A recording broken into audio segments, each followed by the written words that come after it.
Hi there, this is Susie at Alabaster Flask, and I'm here at my friend Michelle's, who is Boho Crafty Chica on Instagram and on YouTube, and we're crafting together today. And she thought that I should do a tutorial on how to do these paper heart digital beautiful little things that are from ThePaperCameo, ThePaperCameo. Nicola has made these just gorgeous kits to be able to assemble all of these hearts for Valentine's Day. So first I'll just show you how they come. There's more than this, but we've been cutting all morning, so kind of cut some of them up already, but they're beautiful images. They print up really nicely. And I cut them out first. Let me get my scissors and show you exactly what I'm doing. I cut them like this first, just because it's easier to handle.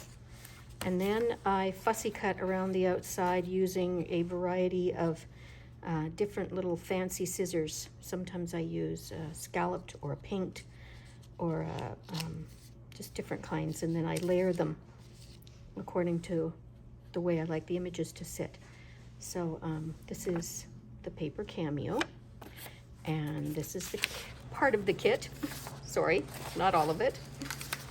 And what I'm going to show you now is that I've got these pieces cut up, and you layer them according to size and the way you like them, and there's an endless variety of just an assortment that you can put together. I just like these in particular to do, and you want to do 3 or 4 or 5 on each side of the piece.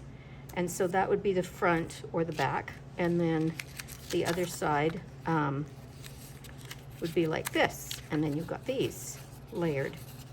So the first thing you're going to do is you're going to attach the backs one to each other like this and glue them solidly so that they stay. And then the next part that you will do is you will start with the largest heart.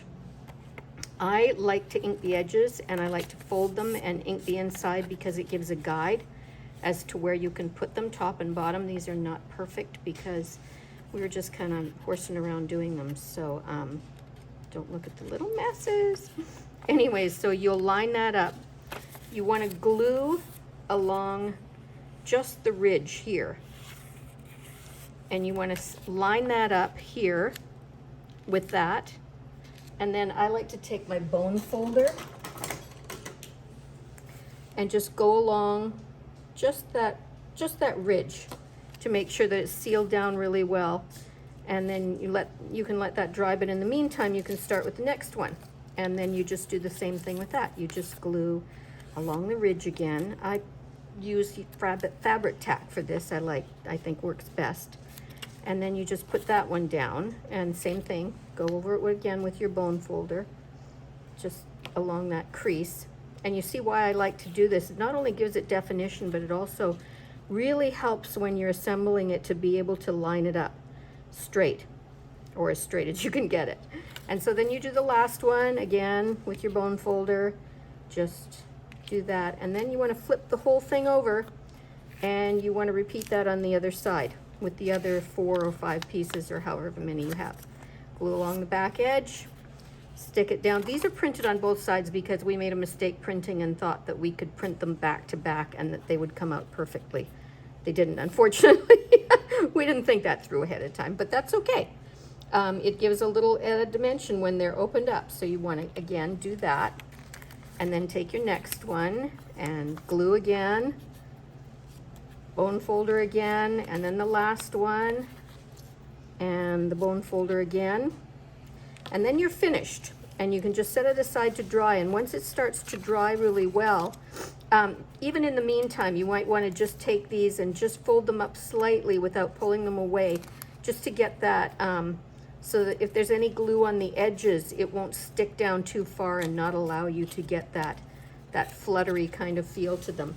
This was the first one that I did, and I printed out part of the pages. Didn't realize that I had more, or I think Michelle printed these ones out for me, and then I printed some on my own. anyways, it was quite a fiasco because I was trying to figure out what went where, and then when I finally looked at the listing again, and lo and behold, there were only 4 layers on each side.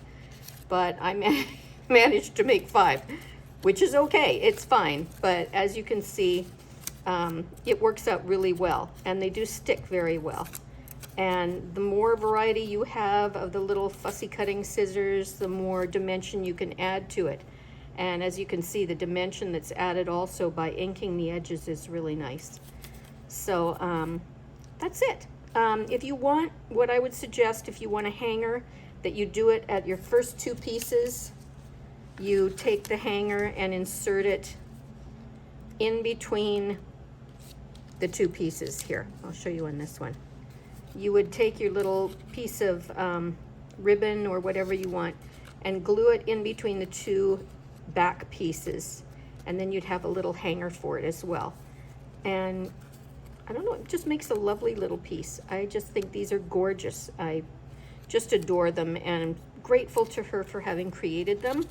Again, she's ThePaperCameo, and this is her hearts kit. Anyways, I'll put it in the, I always forget when I'm doing these videos to write down what I've used. So in the notes below, you will find the name of the shop and the name of the particular kit that we used. So there it is.